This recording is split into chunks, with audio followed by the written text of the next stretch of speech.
it opened them up to it. Art opens people up to a new culture, a new way of thinking, a new way of expression, and it sets off light bulbs in people, and you don't know how it can affect somebody, just like your attitude, just like a great teacher in a classroom. So, I think we're all students in this world, really. Yeah, that's true. My father is an artist, as I said. He's going to be 92, and some days he says to me, when we talk, he goes, I don't know why I'm still here. And I said, well, Dad, and he's a spiritual guy, and I said, Dad, you probably haven't learned all the lessons in life yet that you need to learn. And he would be one that, very strict father, and you wouldn't say what's on your mind. And then he'd look at me almost like I'm talking to him back as a 55-year-old man, and he smiles a little and goes, I think you're right. Yeah. So, because we don't always know we don't know everything. Right. And one thing you mentioned about how art brings culture together. It really does. Because that's one of the things that I did with my kids. And even though I didn't know anything about art or museums, I remember a time when I took them to a museum. Wonderful. And I was letting them know, and I was saying, hey, just look around. We just looked around. But out of that, it made them more acceptable of culture, of people in differences. Absolutely. And so now they can talk to anybody. It's not just one set of people or one race of people, And I think that the more we understand that, we can really develop a lot of wisdom, guidance, understanding, if we do embrace other cultures, if we do embrace different nationalities, because we can all learn from them. Right. And exactly. There was one thing you had mentioned. You said that about your painting that when the people come, you want them to feel like a child, have that childlike character. And that was really interesting, because there's a painting you have on Fine Art America that I'm looking through your art gallery there, and there's one picture stuck out to me, and that was the one that says, "We're the past, what you left behind." Oh, I see the black and white. And there's the black and white, but it spoke to me, because you talk about how your art speaks, and you wanted to touch someone, and I'm looking at the picture, and I was like, "What we left behind." Got you thinking? Yeah, it got me thinking of all of the history and everybody's struggles and everybody's their habits or the things that they created, light bulbs, whatever the situation, whatever it is, it's like we can't leave that behind. And you just when I saw that, reminding, we left this behind. We're not remembering the fathers of old. We're not remembering how we got here. It's like, oh, well, that was then, this is now. Right. But our foundation came from the sweat and the tears, and the blood of people to bring us to where we are now. Right. And I love the fact that you said that you like to have your art and express it in color. So could you share some of the colors of the emotions that you use? Good question. Well, my favorite color is blue, and I don't know particularly why, but I've actually been working in a lot of, I like right now the contrast between the white and the black, but also colors that come out in there.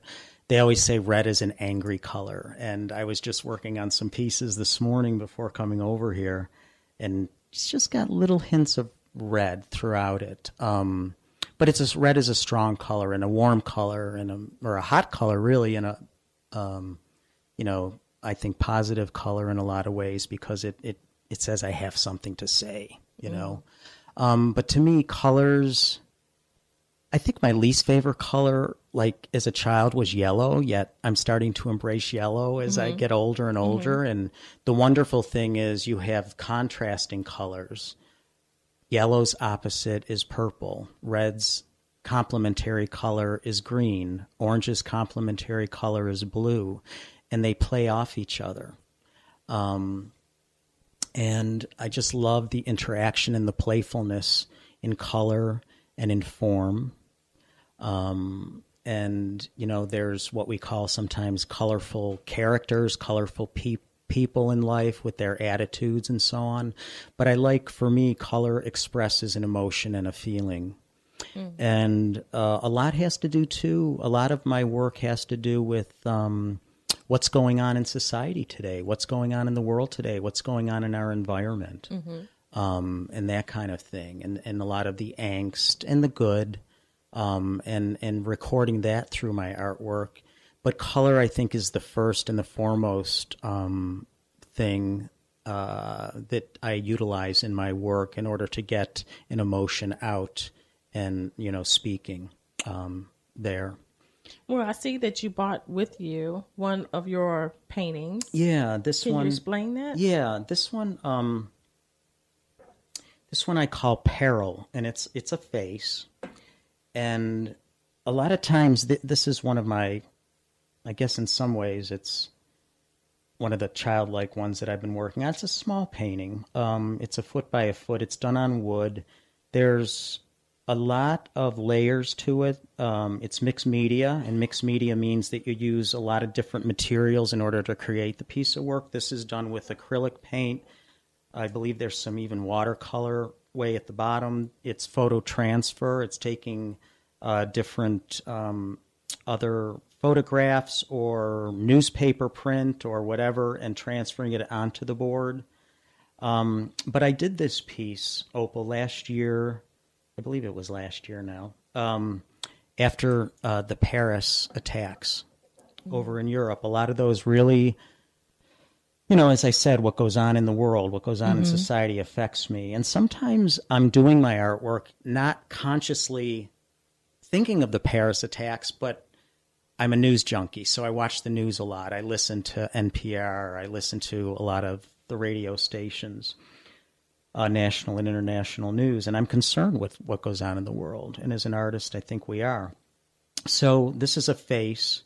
There's red in it. There's a red box around the face. There's a beret basically on the head of the person, which is kind of a Parisian hat. And if you notice over I guess it's left eyebrow, it's kind of like the Eiffel Tower. And a lot of these things, it's just more of like a triangle, but to me, a lot of these things I just did unconsciously, but my work sometimes speaks to me a week, a month, even 6 months after I do it, of what I was going through at the time. It comes out and I create, but I'm not always consciously thinking about it. It's an unconscious kind of force, I guess, inside that comes out. And you've got a face and a neck, but the neck actually kind of plays tricks on you. It could be 2 legs coming out of the face without a body, and it's almost disjointed and so on, because that's some maybe representational of how I see the world. The mouth is open with big red mouth, which again, to me, signifies maybe anger, terror, fear. The eyes they have red in them, and underneath them where the white of the eyes is, I made yellow. And again, this was not so much conscious, but unconscious. But, and then if you look underneath the eyes, you'll see a lot of like white dots, and beyond that you can see blue. And to me, it's almost like the ocean, and it's crying out. Yeah.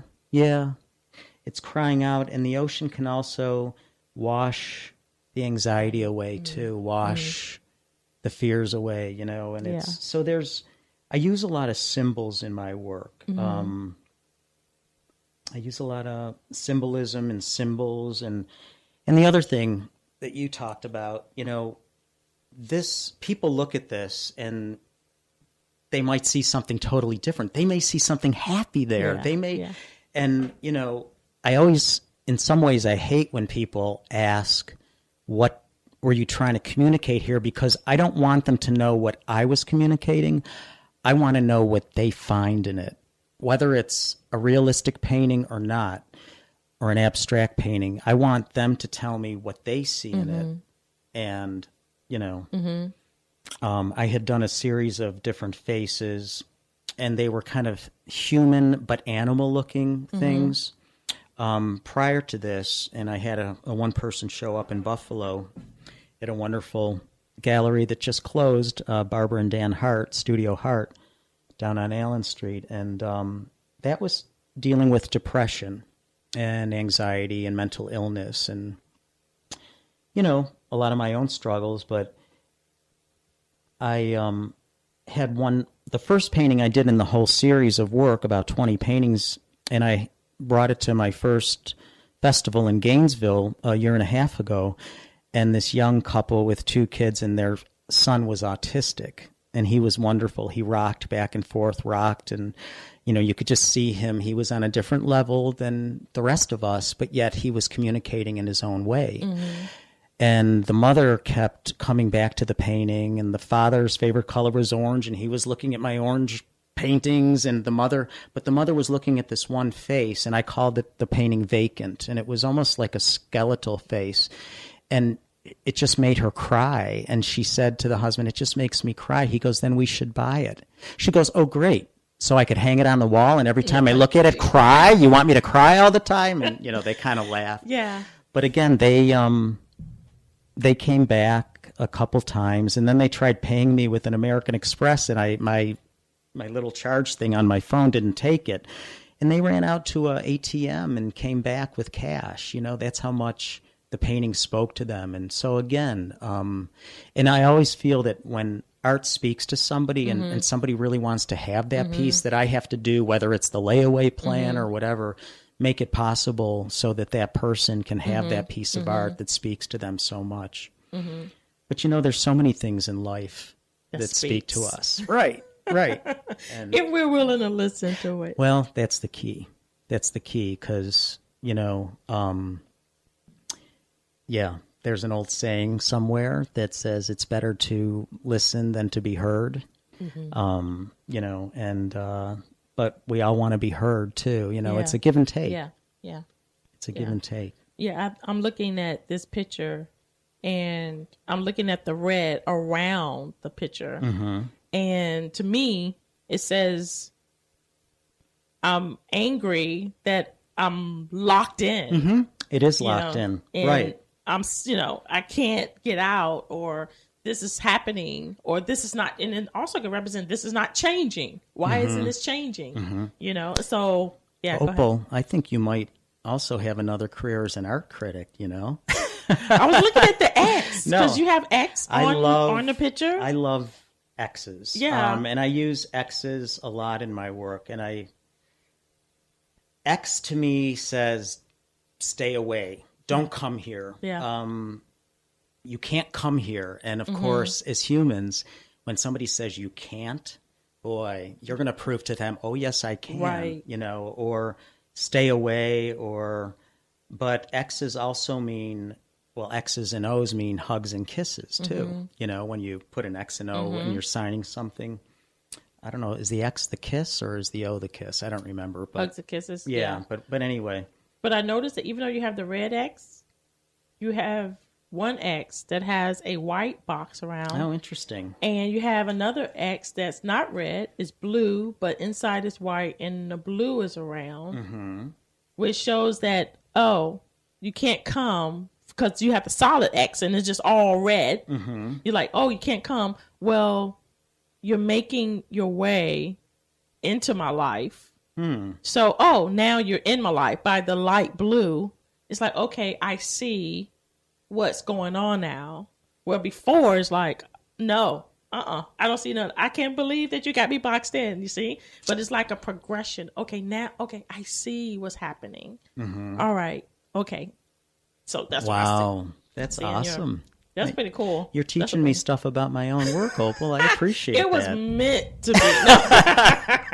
Well, you know what? Again, there you go. You create, mm-hmm. and you want us to look at what you create and to get what we interpret out of it. So it's going to relate to me. Like, okay, yeah, you have the red box. You may be angry about certain things, and you may feel like nothing is ever going to change. Mm-hmm. But if you look at it in a different view and you look at it in a different way, you realize the red becomes lighter and lighter and lighter till you like, I understand what they were doing. Mm-hmm. Exactly.